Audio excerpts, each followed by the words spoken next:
Students, last time हमने पढ़ा था विविपोरस एंड ओविपोरस एनिमल्स के बारे में और हमने ये भी पढ़ा था कि कैसे यंग वन रिप्रोड्यूस होकर एडल्ट्स में चेंज होते हैं, कौन सी फेजेस में।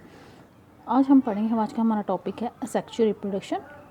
ठीक है, so far we have learned about reproduction some familiar animals. हमने रिप्रोडक्शन के बारे में पढ़ा कुछ एनिमल्स की भी, but what about very small animals. लेकिन उनके बारे में क्या, जो बहुत छोटे एनिमल्स होते हैं, जैसे हाइड्रा का प्लांट होता है, ये पानी के अंदर होता है, और माइक्रोस्कोपिक ऑर्गेनिज्म जैसे अमाइबा। ठीक है, ये यूनिसेलुलर ऑर्गेनिज्म होता है amoeba. Do you know how they reproduce? Let us find out. क्या आप जानते हैं कि ये रिप्रोड्यूस कैसे होते हैं? चलिए देखते हैं। In each hydra there may be one or more bulbs. These bulbs are the developing new individual and they are called buds. हर एक हाइड्रा में, ये देखिए हाइड्रा की पिक्चर दिखाई है, इसको आप बल्ब बोल रहे हैं, लेकिन इसी को बल्ब को ही हम बोलते हैं बड। ठीक है, एक भी हो सकती है, एक से ज़्यादा भी हो सकती है। तो ये क्या करती हैं, यही डेवलप होती हैं। ठीक है, जब बल्ब्स जब डेवलप हो जाती हैं, इनको हम बर्ड्स बोलते हैं, और डेवलप होने के बाद ये बर्ड्स क्या बन जाते हैं, एक नया individual. Recall the process of buds in yeast. आपने बर्ड्स की प्रोसेस ईस्ट में भी देखी होगी। इन हाइड्रा में भी to the individual develop as outgrowth from a single parent. Hydra में भी क्या होता है, न्यू इंडिविजुअल की डेवलपमेंट कहाँ से होती है, आउटग्रोथ होता है बाहर वाली साइड से। किसके बाहर वाली साइड से? एक सिंगल पेरेंट। इसमें टू पेरेंट्स की ज़रूरत नहीं होती, इसमें एक ही पेरेंट होता है। इस टाइप की रिप्रोडक्शन जिसमें सिर्फ एक ही पेरेंट इन्वॉल्व होता है, उसे हम कहते हैं असेक्सुअल रिप्रोडक्शन। ठीक है, since new individual develop from the birds in hydra. अब हमने देखा कि जो नया इंडिविजुअल डेवलप हुआ है वो कहाँ से हुआ है, बर्ड से हुआ है हाइड्रा के। तो इस टाइप की जो असेक्सुअल रिप्रोडक्शन है उसे हम बर्डिंग कहते हैं। मीन्स जिसमें नया ऑर्गेनिज्म, नया इंडिविजुअल डेवलप कहाँ से होता है, बर्ड से होता है, उस टाइप की असेक्सुअल रिप्रोडक्शन को हम कहते हैं budding. Another method of asexual reproduction is observe the microscopic organism amoeba. एक और मेथड है असेक्सुअल रिप्रोडक्शन का, जो कहाँ पे हम ऑब्जर्व करते हैं, माइक्रोस्कोपिक ऑर्गेनिज्म। जो वो ऑर्गेनिज्म जो हम माइक्रोस्कोप के अंडर देख सकते हैं वो है अमाइबा। चलिए देखते हैं ये कैसे होता है। You have already learn about the structure of amoeba. आपको अमाइबा का स्ट्रक्चर पता है? ठीक है, पढ़ा हुआ इसके बारे में, ये है अमाइबा, ये दिया हुआ है। ठीक है, you may recall that amoeba is a single cell organism. आपको पता है कि अमाइबा क्या होता है, सिंगल सेल यूनिसेलुलर ऑर्गेनिज्म है, उसमें एक ही सेल होता है। It begins the process of reproduction by the division of its nucleus into two nucleus.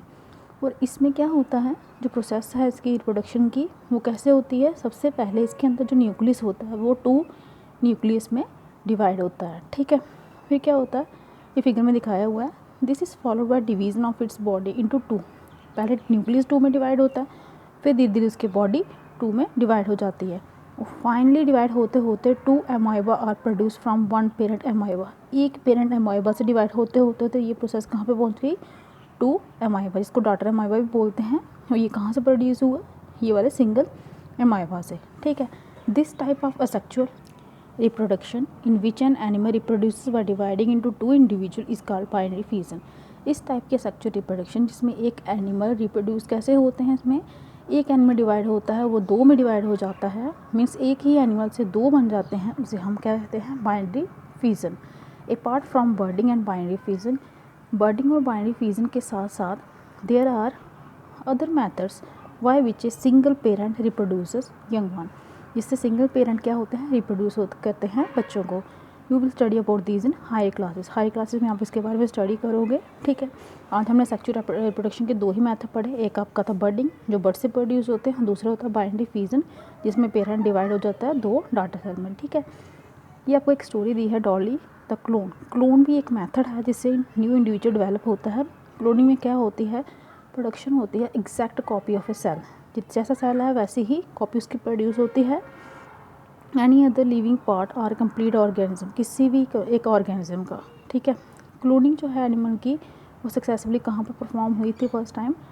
किसने की थी? आयन बेलमट ने, और उसके कलीग साथी थे। कहाँ पे? रोजन इंस्टीट्यूट इन एडिनबर्ग में, स्कॉटलैंड की बात है ये इन्होंने सक्सेसफुली क्लोनिंग की थी एक शिप की, जिसका नाम उन्होंने डाला था डॉली। ठीक है, ये है डॉली। डॉली वाज का जन्म जो था वो 5 जुलाई 1996 में हुआ था, और ये पहला ऐसा मैमल है जो क्लोन्ड हुआ था। मैमल पता है ना, दुधारू पशु जो दूध देते हैं। ठीक है, ड्यूरिंग द प्रोसेस क्लोनिंग, जब प्रोसेस चल रही थी क्लोनिंग की तो डॉली की, तो cell was collected from a mammary gland से एक सेल लिया था, किसके? फीमेल फिन डॉर्सल शिप के, फीमेल का लिया था। 17 an egg was obtained from a Scottish blackface ewe फिर इसका एक एग डेवलप किया गया था, nucleus was removed from the egg, उसके बाद उसमें से न्यूक्लियस को रिमूव किया गया, nucleus of the mammary gland cell from the Finn Dorset sheep was inserted into the egg of the Scottish blackface ewe, ठीक है, इसके अंदर इसके एग को रखा गया, हुज न्यूक्लियस हैड बीन, जिसका न्यूक्लियस हमने रिमूव कर दिया था, egg thus produce was implanted into the Scottish blackface ewe, development of this egg followed normally, इसकी डेवलपमेंट नॉर्मली हुई और फाइनली डॉली का बर्थ हुआ। दो Dolly was given birth by the, क्योंकि डॉली को बर्थ कहाँ से मिला था, स्कॉटिश ब्लैक फिश ईव से, तो it was found to be absolutely identical, किसकी तरह थी, उसी शिप की जैसे ही थी, from which the nucleus was, जहाँ से न्यूक्लियस लिया गया था, सेल लिया गया था, since the nucleus from the egg of the Scottish, क्योंकि इसका न्यूक्लियस क्या किया था, रिमूव कर दिया था, तो Dolly did not show any character of the Scottish, इसलिए उसने अपनी मदर का बिल्कुल भी कैरेक्टर शो नहीं किया था, क्योंकि कैरेक्टर जो है वो कहाँ से आते हैं, सेल से आते हैं।